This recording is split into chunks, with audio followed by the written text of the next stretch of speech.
Welcome, today in front of me Blackshark 5 and I'll show you how to check battery temperature with Ampere app on this device.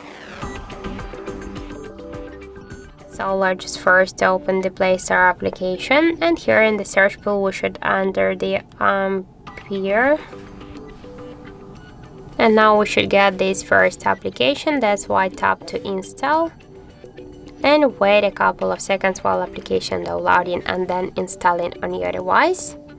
Now just tap to open the app, click yes I agree, pick close, on the left down corner tap to OK, and now we can see here the information with the temperature of our device battery. In my case that's 33.8 degrees, and also we can find here more information like the battery level, health, capacity, device voltage, Android version and more other info. So that's it, thank you for watching, and if you find this video helpful, don't forget to leave a like, comment and to subscribe our channel.